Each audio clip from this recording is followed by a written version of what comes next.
Foi, Rodolfo. Boa tarde. Tutameia está de novo com uma entrevista ao vivo, como sempre trazendo para você um personagem que nos ajude a entender melhor o Brasil que vivemos, para que a gente possa atuar melhor no Brasil em que estamos vivendo, no Brasil que queremos construir. Ela é Eleonora. Ele é o Rodolfo. E ela é a senadora Gleisi Hoffmann, nossa querida convidada de hoje, que a Eleonora já vai apresentar com mais detalhes. Antes, porém, queria convidar você para levar mais longe essa nossa conversa, essas reflexões, essas informações que trazemos aqui no Tutameia. Então, eu te convido a compartilhar esse vídeo, divulgar na sua rede de amigos e lembrar que todas essas reflexões, essa entrevista estará disponível depois no nosso canal de vídeo, no YouTube, cujo endereço é youtube.com/c/Eleonora e Rodolfo Lucena, Tutameia, o Tutameia é escrito com letras maiúsculas, né? Então, inscreva-se no nosso canal que você vai receber sempre notificações de novas transmissões, novos vídeos. Já tem uma quantidade grande lá de entrevistas e coberturas que a gente tem feito. E tudo isso está ancorado no nosso site, o Tutameia, cujo endereço é tutameia.jor.br. Já falei demais, Eleonora. Senadora, muito obrigada por estar aqui hoje nos nossos estúdios domésticos do Tutameia. Muito legal. E a senadora Gleisi Hoffmann, presidente do PT, senadora pelo estado do Paraná, foi ministra da Casa Civil no governo Dilma, já tem uma trajetória política bastante longa, muito consolidada, e hoje está na presidência do partido, que é o centro das atenções da campanha, e com o presidente Lula preso, numa situação do país bastante dramática. Eu queria começar lhe perguntando qual é a estratégia do PT para que o Lula possa ser candidato e vença as eleições. O que vocês estão pensando em fazer?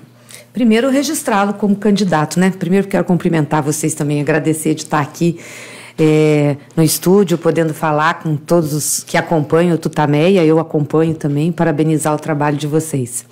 Bom, mas a estratégia política é, primeiro, registrá-lo como candidato, né? Muita gente duvida que isso possa acontecer, mas nós vamos fazer, porque o Lula tem direito a ser registrado, né? Não tem o seu processo transitado em julgado, portanto, o Supremo Tribunal Federal não analisou ainda o mérito do processo e a Constituição lhe garante o direito de registrar. E essa semana nós tivemos uma decisão importante da ministra Rosa Weber, do STF, que vai assumir a presidência do Tribunal Superior Tribunal Eleitoral, que diz que o Lula tem direito a ser candidato, tem direito a se registrar, né? Nós nunca tivemos indeferimento, nunca tivemos antecipado, né? Isso, a proibição de registro. Sempre se registra e depois faz a discussão da candidatura. Então, o primeiro ponto é esse. E o segundo é lutar na Justiça Eleitoral para que Lula seja candidato, que a sua candidatura seja reconhecida.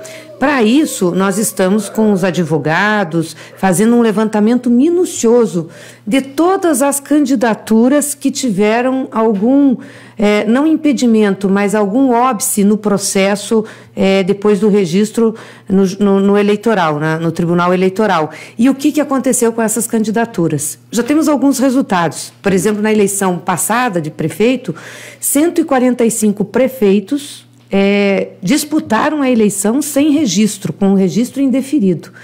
Ganharam a eleição. E mais de 70% deles assumiu o cargo de prefeito, porque antes da diplomação levantou a inelegibilidade.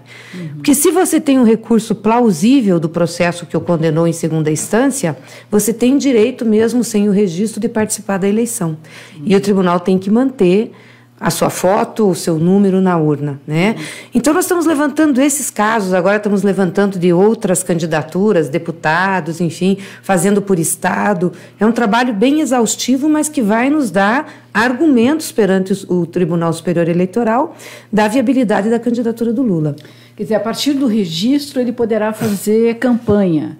Isso é o que diz a lei. Isso. Mas ele está preso e os pedidos de entrevista, de gravação de vídeo têm sido negados. Como enfrentar essa situação? Parece que nós entrevistamos aqui o Pedro Serrano, Recentemente, ele criticou muito essa posição da justiça. Aliás, ele disse que Lula é um perseguido pela justiça, dizendo que o direito de opinião, de expressão, é de todo o brasileiro, que isso não poderia ser aplicado.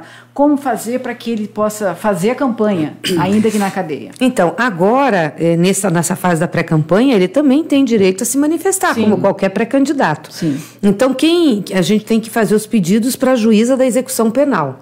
Essa juíza da execução penal, lá de Curitiba, tem negado os pedidos. E tem negado por orientação do Moro, que é o comandante desse processo todo. E que tem muita interferência na Polícia Federal do Paraná e muita interferência no TRF-4. Relações muito próximas, né? E acaba usando essas relações de amizade, de relação administrativa para interferir. Então, ela negou todos os pedidos, dizendo que Lula não tem direito. Mas Lula tem direito. Vários presos já deram entrevistas, várias pessoas detidas já falaram. Então, nós recorremos tanto para o TRF-4 e vamos recorrer também depois para o Tribunal Superior Eleitoral. O problema é que lá em Curitiba, no TRF-4, eles ficam enrolando. Para ela julgar, nós tivemos que entrar com uma medida no TRF-4. No dia que nós entramos, o TRF-4 avisou, no dia seguinte, ela deliberou dizendo que não dava. Agora nós fizemos um outro recurso para o TRF-4 para que possa decidir sobre o que ela julgou que não deu ao Lula o direito de dar entrevista. O TRF-4 está demorando, põe na gaveta, entendeu? E aí, como ele não decide, a gente tem dificuldade de recorrer. Então, você tem que ficar entrando com medida cautelar. É muito ruim isso, entendeu? Esse tipo de comportamento da justiça lá do Sul está muito ruim. Qual é esse tipo? Como se define? A senhora acredita que a justiça está tendo um tratamento diferenciado? Totalmente, né? totalmente. Primeiro, assim, para prender o Lula, para processar, condenar e prender, foi muito rápido. Foi o processo mais rápido. Decisão do Moro foi rápida em primeira instância e da primeira instância para o TRF-4 super rápido. E aí super rápido a prisão, não deixaram nem o Lula sequer exaurir os recursos que ele tinha direito no TRF-4. Aí prenderam o Lula. Aí nós entramos, veja, prenderam o Lula no dia 7 de abril. No dia 21 de abril, 21 ou 23, não me lembro aqui, nós protocolamos o recurso do Lula. Esse recurso ficou abril, maio, junho, eles foram julgar só em junho. Julho, quase, o recurso. Ou seja, eles ficam enrolando quando é coisa a favor do Lula, ou que tem a ver com o direito de Lula. Aí você tem que recorrer para as instâncias superiores, né? E aí as instâncias superiores, como é medida cautelar, não trata de mérito do processo, não quer entrar na contradição, também acaba mantendo, porque o ministro, que é o ministro relator da causa da Lava Jato no Supremo, é o Fachin. Então, também tem relação com o Paraná. Veja, é uma coisa muito maluca isso, né? No STJ é o Fischer, o relator, que também tem relação com o Paraná. É maluca isso? Ou tem alguma outra? Parece-me que assim... Pois é. Parece que tem uma organização mesmo nisso, né? Que é uma coisa... Então, o que acontece? A gente fica enredado com esses personagens e não consegue dar vazão a um processo que realmente cumpra, né, o devido processo legal. Que é o que a gente queria para o Lula, nem mais nem menos. O PT já entrou com alguma ação diretamente contra o juiz Sérgio Moro? Agora, em Porto Alegre, um grupo de juristas e juízes e advogados pela democracia, esse grupo entrou com uma ação questionando até toda a atuação do Sérgio Moro, né? Sim, já fizemos várias representações no CNJ, não só dele, também do Ministério Público, né, no CNMP, mas as coisas também não andam, ou então eles arquivam, diz que não tem nenhuma irregularidade. Bom, basta ver que a presidenta do STJ disse que não tinha problema nenhum na conduta do Moro. A Laurita Vaz. E criticou o juiz do TRF-4 que deu um mandado que aceitou um mandado de segurança, um habeas corpus, para liberar o Lula no domingo retrasado, que ele tem problema. Então, assim, são 2 pesos e 2 medidas. É um posicionamento político, mas eu acho mais do que político. Eu acho que eles tomaram um lado, não é da política, não. Eu já diria assim, da luta de classes da sociedade brasileira. Entendeu? Eu bloqueio aqui com quem tem privilégio, com quem defende um determinado lado de econômico da sociedade contra quem representa a maioria do povo. A justiça tomando lado, então, do lado dos mais ricos. Sim. Nesse caso, sim. Esse setor do judiciário, sim, não tenho dúvida. Aliás, o texto que o presidente publicou na Folha está muito claro nesse sentido. E ele diz isso, tem setores do judiciário que se posicionam mesmo no lado daqueles que têm mais poder econômico, que são os mesmos que ficam articulando os benefícios e benesses, né, do poder judiciário. É a questão do auxílio moradia, aumento salarial, começou um movimento por isso. Quer dizer, é completamente fora da realidade, né? O país passando o que está passando e eles nessa toada. O que o país está passando? Uma crise sem precedentes, né, da economia. Nosso povo está muito triste. Passa fome, né? Voltou a fome no Brasil. Os salários caíram, as pessoas estão trabalhando mais, o desemprego, a carestia, mesmo você tendo uma inflação baixa, as coisas estão caras, né? A administração pública administrando também, desconsiderando o povão. O que a Petrobras está fazendo na questão do preço do gás, não entra nem na questão da gasolina, que também já é um escândalo, né? Gasolina, óleo diesel, mas gás de cozinha não tem relevância do ponto de vista negocial para a Petrobras, entendeu? O gás não é... Você pode dizer, mas o combustível tem que seguir um padrão internacional. Vá lá, mas você tem que regular preço. Lula sempre fez isso. Agora, gás de cozinha não tem impacto nenhum, eles colocam o preço nas alturas. Então, as pessoas estão de novo cozinhando com álcool, estão de novo cozinhando com fogão a lenha. Nossa população é pobre, 50% dos brasileiros ganham até 2 salários mínimos. Renda familiar, estão falando de 100 milhões de pessoas. Se você aumentar um pouco, quer dizer, 85%, 86% ganha até 5 salários. Gente, 5 salários não dá 5 mil por mês, é até. Então, você tem uma variação aí de 3, 4, que concentra mais para baixo. Então, imagina esse pessoal sem um aumento real do salário mínimo, sem reajuste salarial, né? Vem o desemprego, aceita trabalhar por menos, troca de trabalho. Eu acho que hoje a renda, inclusive menor, deve estar bem... ter um percentual bem maior da população. Então, essa realidade não é considerada por esse governo. Eles não administram para esse público, né? Porque, assim, aumento sobre aumento. Se você pegar a classe média, digamos, que ganha um pouco mais nessa faixa de 4 a 5 salários, eles estavam agora aumentando o plano de saúde. Deram um aumento de 10% no plano de saúde e ainda dizendo o seguinte, que os planos podem cobrar 40% nos procedimentos. Não pode ultrapassar o máximo que você paga por ano. Eles estão autorizando o plano de saúde a cobrar 2 vezes de você. A tua anualidade mais o que eles podem fazer de procedimento. É uma loucura isso.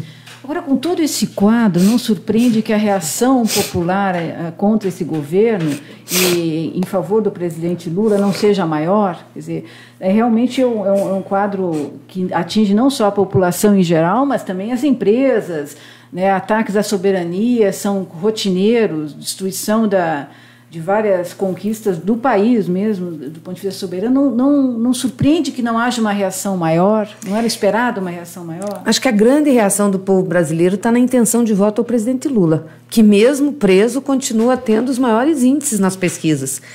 Eles apostavam, eu acho, que prendendo Lula, e por isso fizeram tudo tão rápido e ligeiro, eles iam minar a base de apoio do presidente Lula, eleitoral, né? Um cara preso vai ter... O que eles fizeram? Eles prenderam e o Lula continuou firme nas pesquisas. E acho, sinceramente, que se a gente fizer uma pesquisa agora, a tendência é até ele crescer. Porque as pessoas estão vendo a injustiça, né? E por que isso acontece? Porque Lula representa, para a maioria do povo, um momento bom de suas vidas. É como se a gente tivesse um oceano histórico, um deserto histórico, e aí um momento da história em que tem um oásis ali, em que todo mundo teve direito reconhecido. Ainda que pequenos, né? Porque eu sempre digo, nós estávamos subindo o primeiro degrau de um estado de bem-estar social, que é o mínimo, quer dizer, é o direito das pessoas comerem.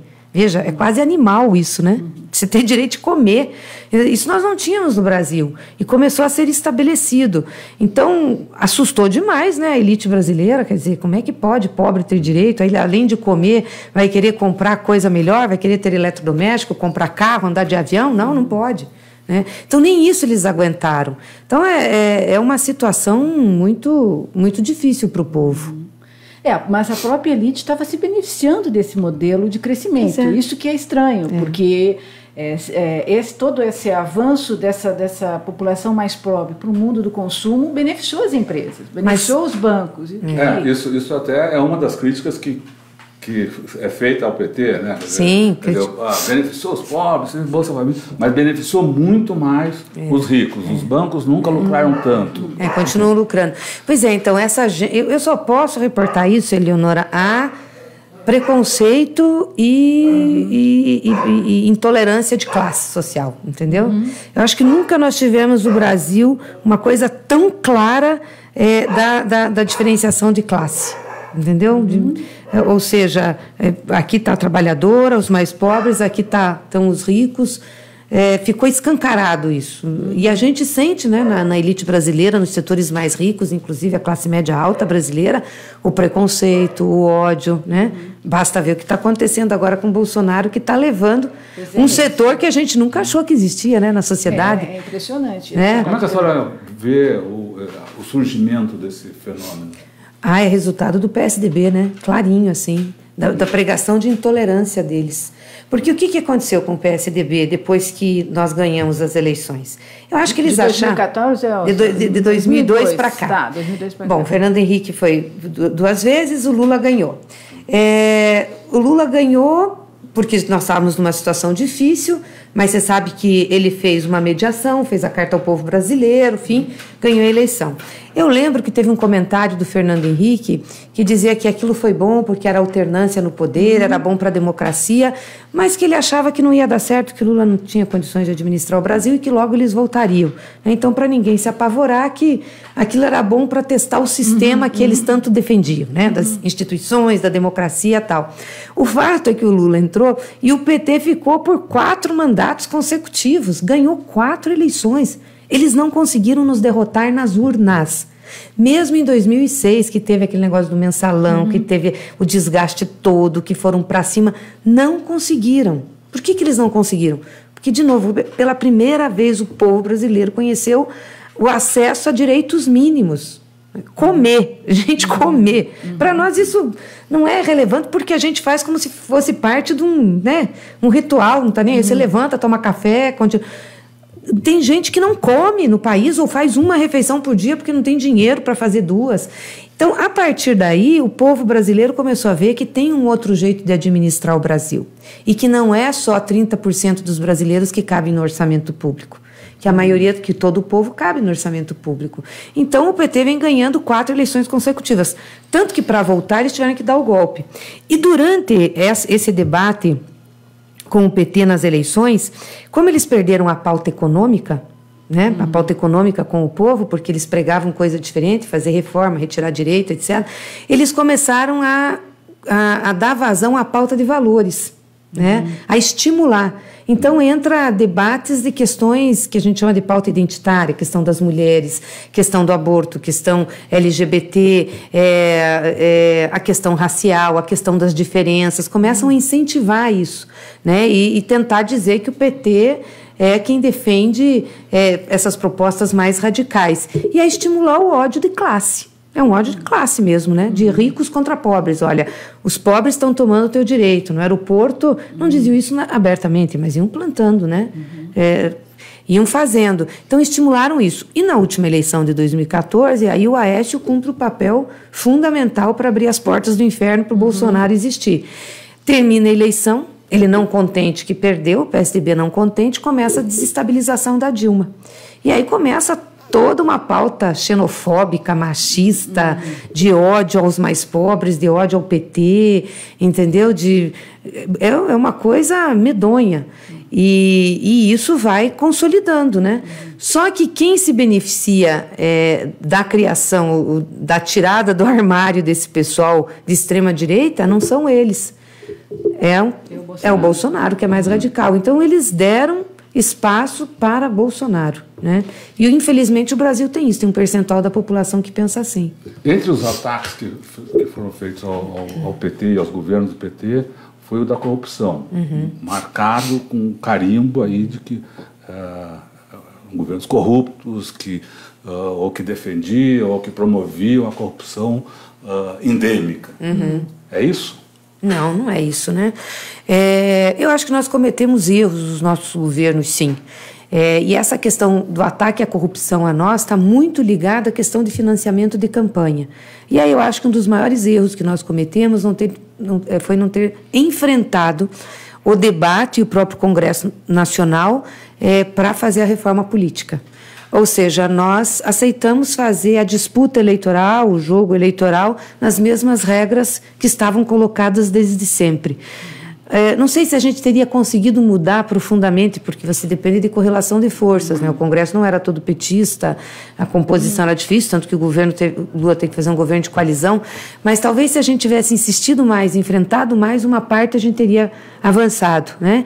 Então, todas essas questões de corrupção estão ligadas aí, ao financiamento da ação política. Política eleitoral principalmente. Mas isso foi colando, né? A direita é muito boa nisso. Ela pratica a corrupção o tempo inteiro, né? O sistema capitalista, na sua essência, tem a corrupção como um mecanismo de sobrevivência, é inerente a ele, mas quando eles têm que combater um inimigo, eles fazem o discurso da moralidade e colocam na esquerda, no diferente da corrupção. Foi assim com Getúlio Vargas, foi assim com Juscelino Kubitschek, você vai vendo ao longo da história, né? Foi assim na Alemanha de Hitler, né? A República de Weimar. Então, puseram isso, e eu acho que a gente também não enfrentou esse debate publicamente. Ficamos acuados, né? Em 2006, todo mundo ficou acuado, porque o PT sempre fez o discurso contra a corrupção, contra não sei o quê, de repente se viu confrontado a isso, não fez. Eu acho que agora nós estamos fazendo, e estamos mostrando qual é a diferença. Quer dizer, tiraram a Dilma, prenderam o Lula, puseram o Temer, né? Com o discurso da moralidade, da ética. Olha o que está o Temer fazendo. Temer já era para ter sido cassado pelo Congresso, 2 vezes foi arquivado.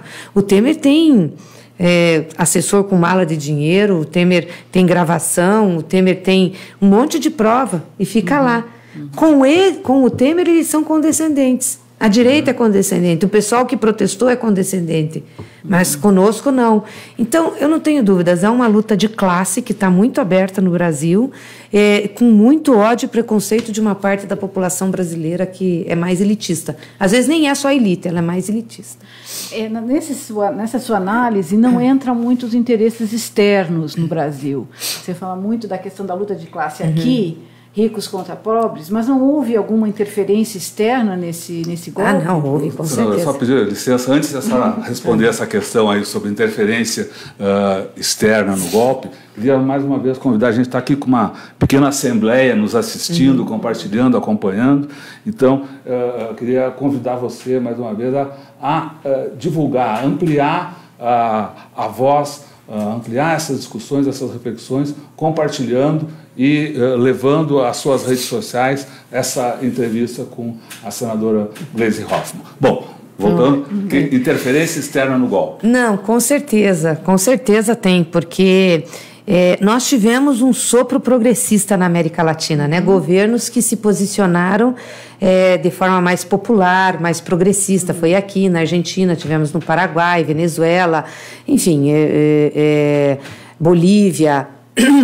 E isso tudo fez com que esses países se articulassem, e muito por mérito do presidente Lula. Depois quero falar um pouquinho do Foro de São Paulo, por que ele é tão querido internacionalmente, porque as pessoas veem nele uma liderança agregadora, internacional. Então Lula foi uma pessoa que, além de fazer para dentro, colocou e posicionou o Brasil como um líder na articulação de outros países e influência de outros governos para ir numa mesma linha. E se posicionar contra a exploração dos países ricos que sempre fizeram sobre a América Latina, né? Comercial, estratégica, enfim. Então, veja, Lula foi o articulador dos BRICS, foi articulador de um banco dos BRICS, foi articulador da Unasul, foi articulador da CELAC, foi articulador de uma série de arranjos internacionais que extrapolaram, inclusive, a América Latina. Foram para a África, né? Lula foi para os países árabes, abriu comércio com outros países, ou seja, continuou tratando os Estados Unidos com respeito, como tem que tratar qualquer país, tendo suas relações comerciais, mas não fez dele o principal parceiro comercial e de interesses. Antes, os Estados Unidos, né, tinham a maior balança comercial com o Brasil. Isso tudo causou também um mal-estar, né? Pensa você criar um banco de países em desenvolvimento, que é o BRICS. e deixar de fazer financiamento com as instituições dos grandes censos dos países ricos, né?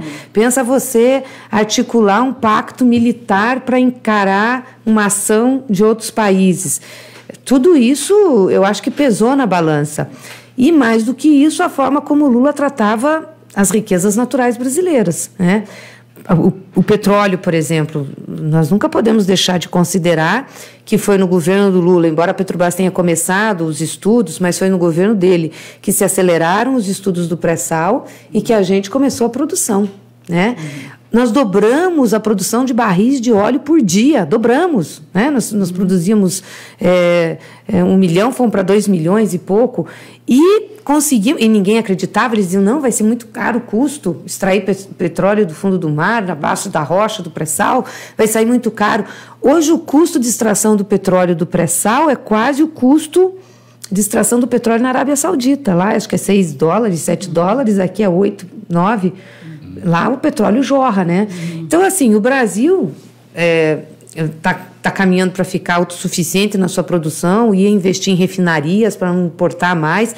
Isso dá ao país uma autonomia, então isso também ajudou. E é óbvio que as grandes petroleiras articularam, né? Não queriam que o Brasil tivesse o pré-sal explorado do jeito que foi o marco regulatório. Ou seja, a Petrobras tem que participar de todos os postos do pré-sal, tem uma parte que é do governo brasileiro, que daí o governo brasileiro cedeu a Petrobras para fazer investimento, tinha toda uma regra, criar um fundo, né, que era um fundo poupança, passar também para a educação. Ou seja, você faz de um bem finito, que é o petróleo, mas que tinha em abundância, um instrumento de longo prazo, histórico do país. Então, óbvio que isso causou, e eu não tenho dúvidas que teve essa articulação, né? Que o governo americano, o Departamento de Estado americano entrou aí para... O pessoal disse, vocês veem fantasma. Isso é relação comercial, é interesse de grana, entendeu? Os caras estavam vendo que iam perder, então não tem pudor. Entra mesmo, os Estados Unidos agem assim em todos os lugares. Vê o que faz na Arábia Saudita, o que faz em outros países, para eles não tem barreira, né? Suas empresas vão ganhar menos? Não, de jeito nenhum, nós vamos disputar. É o capitalismo, né, na sua face mais cruel. Então, eu não tenho dúvidas. Aquele Wikileaks disse que a Dilma estava sendo gravada, que toda a questão da Petrobras estava sendo gravada. E o que eles fazem logo depois do golpe, da retirada da Dilma? Eles entram com vários projetos no Congresso Nacional para desmontar todo o conceito do pré-sal, a legislação do pré-sal, liberam para as grandes petroleiras sem os requisitos e agora entregaram, né, a fatia que ficou que era do governo brasileiro, que o governo brasileiro passou para a Petrobras, emprestado para a Petrobras poder investir, agora liberaram isso também para as petroleiras privadas.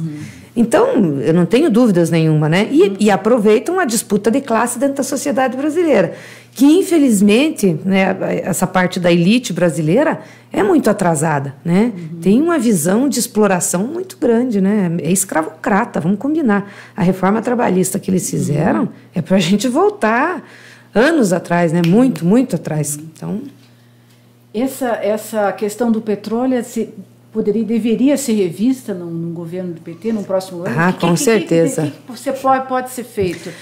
Tem a questão da Embraer, a própria Eletrobras. Sim. Tem várias... A Eletrobras a gente conseguiu segurar lá, né? Eles não conseguiram aprovar a medida provisória, caiu. Tenho que a gente consiga... Espero que a gente consiga... Tem as concessionárias locais. Né? Da questão da Petrobras, do petróleo, a gente tem que estudar direitinho o que é possível reverter. Tem coisas que vão ser irreversíveis, né? Que vão ser difíceis de você mudar, mas acho que tem que estudar o que a gente puder reverter, tem que reverter. Essa questão da Embraer também é um escândalo, né, o que fizeram com a Embraer. Pegaram a melhor parte da Embraer e passaram para a Boeing. E disseram que é uma parceria. Gente, que é isso? É a parceria do canarinho com a pistola, né? Então, é bem essa. A senhora falou do Foro de São Paulo. Vamos pegar esse... Aconteceu. Agora, explicar um pouco aí o que é o Foro de São Paulo. Teve uma reunião recente, foi a senhora... Brincar aqui. Dilma, né? É outra arte do Lula no campo internacional, né? Porque esse foro foi criado pelo Lula e pelo Fidel Castro. Mas ele não era ainda presidente, foi lá em 93, né? Também com essa visão que o Lula sempre teve, o próprio Fidel também, né, do internacionalismo, de unir os setores progressistas e de esquerda da América Latina, os partidos de esquerda, de centro-esquerda, movimentos sociais, para fazer reuniões anuais, conversar sobre a realidade dos diversos países e ter um intercâmbio, uma pauta comum. O que ajudou muito em muitas lutas da América Latina, e eu acho que também foi um dos que influenciou ter em vários países partidos de esquerda e centro-esquerda ganham as eleições. Entendeu? Acho que isso ajudou muito. E esse ano, que é o 24º Foro, foi em Cuba. É a primeira vez que volta a Cuba depois do encontro feito em 93 lá, com Fidel e com Lula.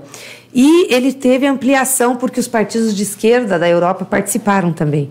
E é interessante que vieram aqui, eles já estavam no passado e no retrasado, porque eles querem criar um mecanismo parecido na Europa. Em novembro, eles vão fazer um seminário dos partidos progressistas europeus, aos moldes do Fórum de São Paulo. Então, eles vieram participar para ver. E é impressionante como esse pessoal gosta do Lula, como tem carinho, a solidariedade, a carta de solidariedade. E eles dizem assim, nós não temos essa deferência com o Lula porque ele foi o melhor presidente do Brasil. Ele foi, isso só já daria a ele deferência. Mas ele foi um grande líder mundial. Ele deu possibilidade de a esquerda e dos governos progressistas terem voz no mundo, da América Latina se posicionar, da América do Sul se posicionar de uma maneira diferente. Então, é um prestígio muito grande. Soltou uma carta do Fórum de Solidariedade a ele. Nessa reunião, houve uma questão que está na ordem do dia, que foi levantada, que é a questão da Nicarágua. A senhora falou antes dos ataques ou das ações dos Estados Unidos em vários países contra os governos progressistas. O que está acontecendo na Nicarágua é mais uma ação nesse sentido de sei lá, Estados Unidos, CIA, não sei o que, derrubar o governo, ou o governo está agindo de forma que deva ser reprovada? Olha, eu acho que tem um pouco de tudo ali. Tem erro do governo na condução do processo, né? Do Ortega, enfim, já tinha algumas situações, e eu acho que há um aproveitamento dessas falhas, desses erros, para desestabilizar o governo, né? Então, tem as coisas que estão misturadas ali. Porque sempre tem um país da América Latina, quer dizer, você ter uma intervenção mais de direita é interessante para as questões de negócio dos países mais ricos. Tem um canal sendo construído, né? Sim, sim. Um canal pela China, né? Pela China. Exatamente. Que vai concorrer com o canal do Panamá. Isso, exatamente. Então, quer dizer, você veja, está sempre ligado ao interesse econômico de uma potência que está perdendo e que, no caso, são os americanos. Essa semana está acabando com algumas definições na campanha eleitoral. Bom, está na fase de definição. Uma série essa articulação do autodenominado Centrão, que eu não sei se é bem o Centrão, mas, enfim, desses partidos de direita. Ciro Gomes acaba de se lançar candidato hoje. Essa articulação mais à direita, referendando o Alckmin, ainda precisa ser definido, oficializado, mas, enfim, esses partidos apoiando o Alckmin, tendo como vice o filho de José Alencar, que foi o vice do Lula. O que isso muda no desenho eleitoral, segundo vocês? Que é a avaliação do PT? Não, só, primeiro, assim, a questão do Josué Alencar. Eu não sei se ele vai ser o vice, ele não confirmou, né? E ele falou para nós, numa oportunidade, que se ele fosse para ser vice de alguém, ele seria do Lula, ao modelo do pai. Então, pode ser que estejam também colocando o nome dele, eu não sei qual é a posição dele, então não posso avaliar, porque a última vez que eu falei com ele falou isso, né? Em relação a essa aliança do Alckmin, primeiro, eu não acho que é centrão, é a direita política do país. O Bolsonaro representa a direita fascista, né, a extrema-direita. O Alckmin é a direita política, não é centrão. Né? Talvez tente cumprir o papel de centro o próprio Ciro, Marina, sei lá, mas o Alckmin é direita. Né? Ele vai ter que fazer um malabarismo, né, para esconder as suas propostas. E é interessante, esses dias dizem assim, não, nós não vamos privatizar a Petrobras, mas nós vamos vender todos os campos do pós-sal. É maravilhoso isso, né? Quer dizer, ele tentar enganar o povo. Também, as refinarias também, mas isso não é privatizar a Petrobras, né? Então, ou seja, ele vai fazer um contorcionismo verbal, tentar apresentar propostas para falar com o povo. Eu acho que ele não vai se dar bem.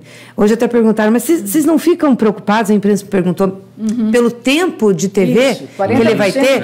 40%, eu disse assim, olha, eu acho que ele devia até ter mais, porque ele vai ter que gastar muito tempo explicando a aliança dele com o Temer e a destruição do Brasil.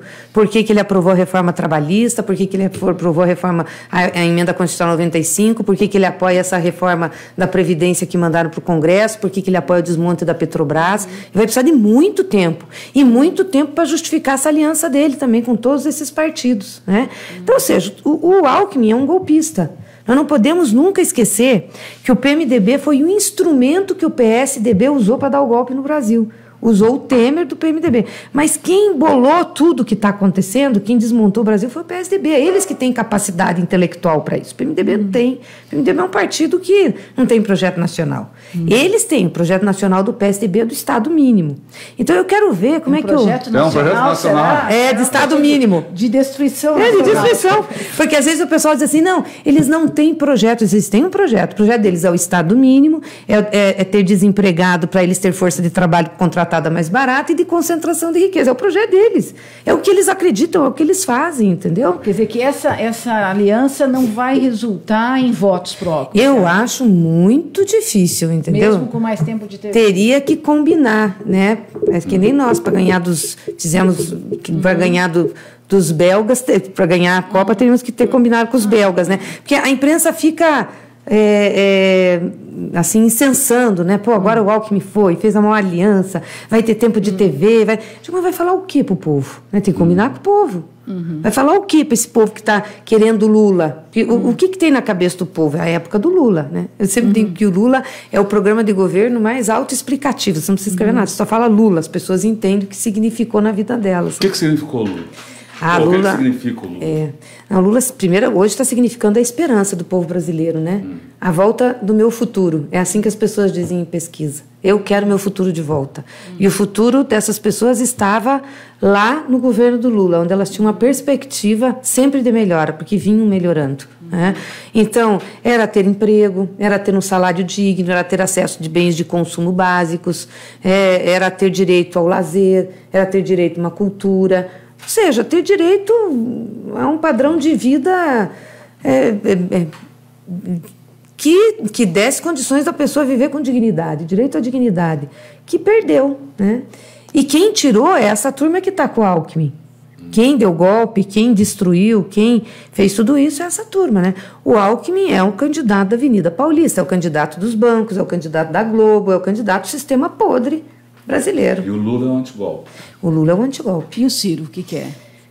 Olha, o Ciro, eu acho que ele se perdeu um pouco nesse processo aí, né? Nessa coisa da negociação com esses partidos de centro, enfim. Eu acho que o Ciro tinha um posicionamento muito firme nessa questão econômica, participou com a gente do governo, Lula sempre o respeitou e continuamos respeitando, mas eu acho que nesse afã de fazer a sua aliança, ele se perdeu um pouco, né? E fez um aceno para um setor e para um programa que eu achei que nunca teria interlocução com ele, né? Hoje ele está fazendo um aceno para o PT, né? Ou não? Eu vi que ele... Hoje não foi nesse sentido? Eu saúdo o que ele tenha feito, viu? Porque é bom ele reconhecer essa questão do Lula, externar solidariedade, né? A gente sentiu falta disso. Acho que é bom que ele faça. O PT convidaria o Ciro, o Paulo, a Manuela, para um ato do registro da candidatura do Lula, já que o Lula representa, considerando que o Lula é o antigolpe, ou é entendido como antigolpe, o PT pensa em trazer outras forças para o ato, para esse momento aí do registro da candidatura dele? Não, vamos convidar, sim. Nós já sempre, quando teve essa situação envolvendo Lula, da prisão, do impedimento da candidatura, a gente sempre procurou a interlocução com os demais partidos de esquerda, mesmo sabendo que eles têm candidatos, mesmo respeitando, mas dizendo, olha, a forma como estão tratando Lula fere a democracia. A democracia é uma das questões que nós defendemos em conjunto, né? Aliás, a gente tem um manifesto em conjunto com esses partidos, PDT, PSB, PCdoB, PSOL, PCO, enfim, que é um manifesto pela democracia, pela soberania e pelos direitos do povo e dos trabalhadores. Então, a gente sempre convidou, né? O PSOL sempre esteve com a gente, o PCdoB sempre externou, o PDT fez manifestação, o PSB também. Pessoal, vamos continuar convidando. Eu acho que seria muito relevante, porque não é uma questão partidária, não é uma questão de, se eu for lá no ato eu vou apoiar o Lula. É uma questão de você garantir minimamente o processo democrático brasileiro, né? Ter direito a se candidatar. E outras forças que não de partidos políticos não deveriam estar mais empenhadas nessa campanha, já que nós aqui também temos afirmado isso, que é uma questão que independe do partido, é uma questão democrática. Né? Hoje até a gente estava comentando, a gente recebeu uma mensagem aqui de um militante histórico, aí, esse é do PT, dizendo o seguinte, que tem que despartidarizar a luta pela libertação do Lula e a direção do PT cair na real de que o grito Lula livre não é só nosso, dos petistas, mas também de todos aqueles que estão ao nosso lado, como verdadeiros cidadãos brasileiros aqui no exterior. Não dá para pequenar a campanha, né? Ele fala, Não, mas a gente tem procurado ampliar a campanha Lula Livre. Inclusive tem um comitê Lula Livre que é suprapartidário, que tem se reunido, puxado pelos movimentos sociais, por artistas. Hoje a gente tem um grupo de intelectuais que não são ligados ao PT, são ligados a outros partidos que estão à frente de um manifesto. Internacionalmente tem manifestação de muitos artistas, outros partidos políticos, né? Zapatero já se manifestou, Noam Chomsky, enfim, grandes nomes aí. Dia 28 a gente vai ter no Rio de Janeiro o Festival Lula, né, com vários artistas, inclusive artistas que já declararam apoio a outras candidaturas como Boulos. Né, a gente tem feito. Agora, é inexorável que o PT, como partido político do Lula candidato, faça campanha também, né, porque nós estamos disputando uma eleição. E essa luta da disputa da eleição, ela também é importante, porque ela é importante do ponto de vista de restabelecer os direitos do povo brasileiro. Qual o principal entrave para liberar Lula? É o jurídico, é a mobilização popular? É o medo do Lula ganhar as eleições. Essa gente tem horror a Lula, faz qualquer coisa para Lula não ser solto. O que fizeram domingo, né? Dia 8. Foi assim, tipo, rasgar as vestes em praça pública, né? Ficaram nus, porque desrespeitaram o devido processo legal, o Estado democrático de direito, a hierarquia judicial. Quer dizer, tudo que você preza num processo judicial foi desrespeitado. Correram esse risco, né? Tanto que o Moro, isso é interessante, vem tendo a sua popularidade, a sua avaliação positiva pela sociedade vem diminuindo, né? Por quê? Porque as pessoas estão vendo que ele está usando métodos heterodoxos. Então, o que não deixa Lula sair é o horror. Eles usam qualquer instrumento, ainda que contrarie o direito, para que Lula fique preso.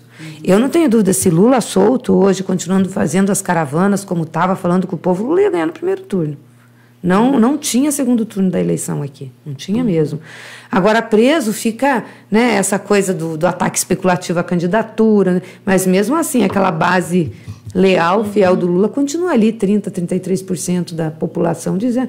Tanto que ele tem mais que ele tem praticamente a soma de todos os candidatos hoje, mais que o dobro do segundo lugar. Se ele não participar, a processo eleitoral corre o risco de não ser legítimo? Eu acho que corre um grande risco de não estar legitimado. A democracia... Você está falando do maior líder popular da história do país, né? Nós não tivemos uma outra liderança, pode ser Getúlio, mas não era uma liderança popular construída como Lula, né? Com a popularidade dele. É muito difícil ter uma liderança dessas. Eu acho que nós vamos levar muito tempo na nossa história para ter uma outra liderança dessa qualidade. Então, com certeza, você coloca assim... essa questão da ilegitimidade no processo. Né? Por isso que é tão importante a gente lutar e eles entenderem que a democracia que eles ajudaram a pactuar lá em 88 e que enchia a boca do Fernando Henrique de falar que era um país democrático e fazia alternância de poder, essa democracia formal, de baixa intensidade, em que as pessoas participam só de cada 4 anos ou 2 anos nas eleições, vai correr o risco, vai cair, quer dizer... Eles são quem? Eles são o PSDB, são Fernando Henrique, essa gente que externa a voz do mercado, do sistema financeiro, da elite brasileira. O Fernando Henrique é um intelectual. espantada de ver as entrevistas dele, justificando a prisão do Lula, justificando o que está acontecendo, o golpe contra a Dilma. É dizer, será que ele não sente vergonha internacional de ver tantos intelectuais internacionais, que acho que muitos conviveram ou convivem com ele nos debates?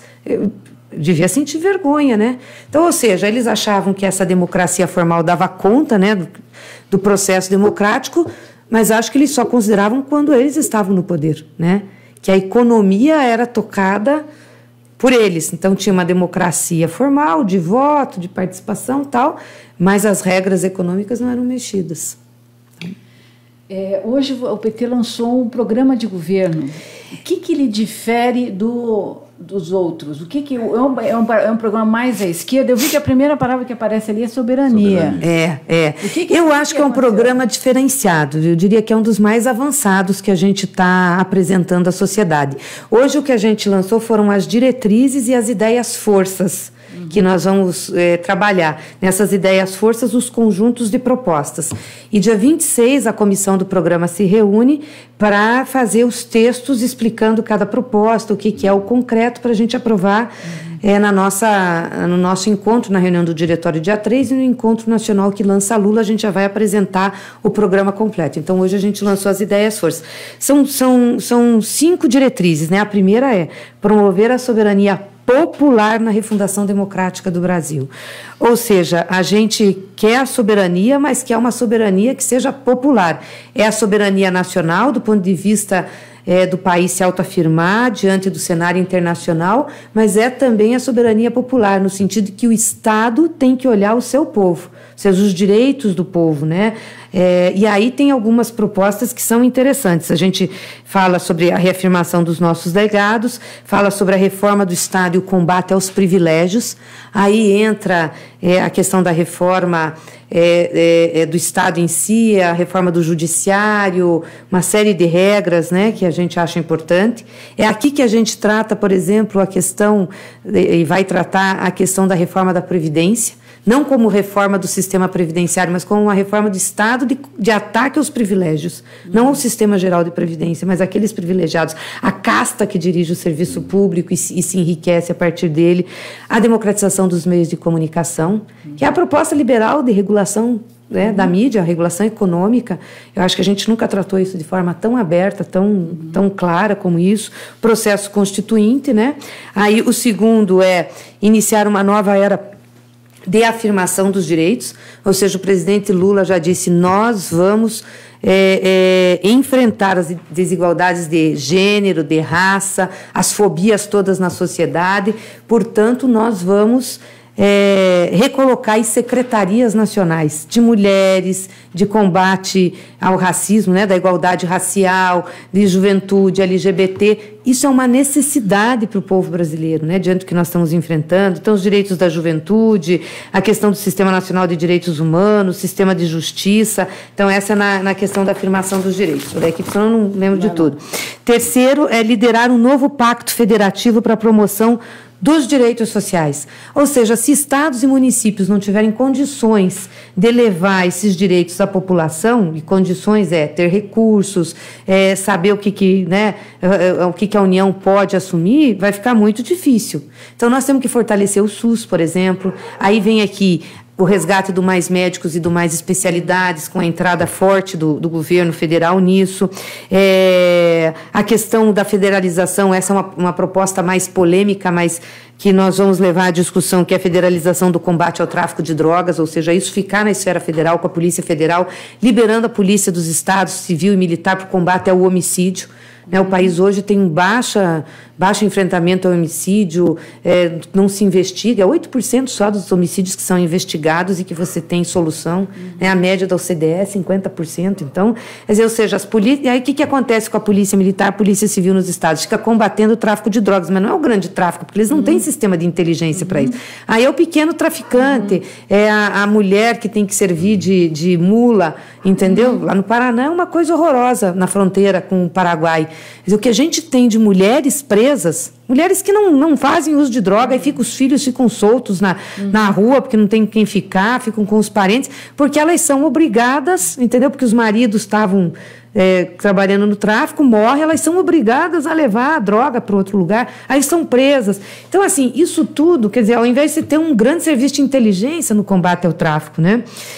Mas é a questão de qual é a parte que a União vai fazer. O Lula tem falado muito na questão do ensino, da federalização do ensino, que não é assumir todo o ensino médio, mas é a União tomar responsabilidade para si. Hoje, Fernando Haddad disse assim, o ensino médio vai passar a ser uma responsabilidade presidencial, não é pouca coisa. Ou seja, ele vai pactuar com os estados como melhorar, porque o ensino infantil, a pré-escola, o fundamental, a gente teve um grande avanço. Demos um grande avanço no superior, que vamos ter que recolocar. E o ensino médio, que afeta a nossa juventude e adolescência, nunca conseguiu ser resolvido. Então, a União tem que entrar. O novo modelo de desenvolvimento, que aí tem a ver com a justiça tributária, a retomada da capacidade de investimento, fortalecimento do Sistema Nacional de Ciência e Tecnologia, geração de emprego. E, por fim, que eu acho que é um dos mais avançados que a gente fez, que é iniciar a transição ecológica para a sociedade do século XXI. Ou seja, como é que você faz a estruturação de um setor produtivo, uma estrutura produtiva de baixo impacto ambiental, baixo carbono, ou seja, como é que você protege os bens naturais, como é que você tem competitividade não agredindo a natureza, que hoje é um dos principais bens que nós temos, né, na questão da preservação ambiental, a Amazônia, enfim. Muito rapidamente. Não. Vocês têm que falar com o Fernando Haddad, com o Márcio Postman, com o pessoal que... Para concluir, o Renato. Então, você diria que é um programa mais à esquerda do que foi os governos? Não. A elite vai ter medo desse programa? Vai gostar? Não, olha, esse é um programa que um país desenvolvido aplica sem menor problema. Aliás, vários já aplicam esse programa aqui. Então, ele não tem nada de esquerdista, não. Eu diria que ele é um programa mais moderno, mais avançado, e ele já parte de um patamar de conquistas que nós fizemos nos primeiros governos do PT, né, que a gente teve que administrar dentro de muitas limitações. Então, partindo daquela experiência, a gente avança. Né, porque você vai dizer, mais à esquerda que fala de regulação de mídia ou do sistema financeiro. Isso é política liberal. Né? Regulação de mídia você tem nos Estados Unidos, você tem na França, você tem em toda a Europa. Sistema financeiro também, é só aqui que não regula. Então, eu diria assim, que é um programa mais avançado, mais moderno, e que eu acho que pode elevar o patamar do Brasil em termos internacionais. Boa. Bom, a gente está com o tempo acabando, a senadora precisa... Eu não sei se quer falar mais alguma coisa, mas... Acho que falamos bastante. Falamos bastante. Vou colocar talvez mais uma vez a pergunta, quer dizer, o Lula é o candidato do PT, o PT pretende ir com o Lula até o fim, e como que vai? Ou tem esse plano B, já estão escolhendo um vice, o seu nome... Todas as especulações, eu acho ótimo, porque todo mundo de fora indica os candidatos do PT. Uma semana depois que o Lula foi preso, era muito interessante ler os jornais e as colunas, né, dos jornais, dos articulistas. Todos davam receita para o PT o que nós tínhamos que fazer. Todos indicavam os candidatos. Cada um tinha o seu predileto. Dependendo do articulista, do jornalista, indicava os candidatos. Então, não temos plano B. O Lula é o nosso candidato. Nós vamos levar até as últimas consequências.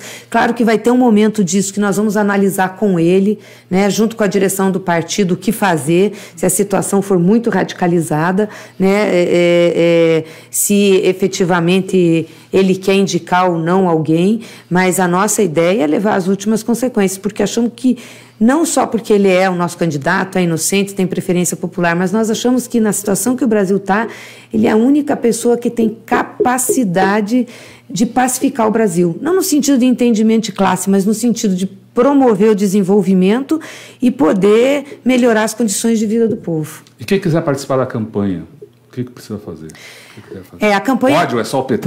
Não, pode.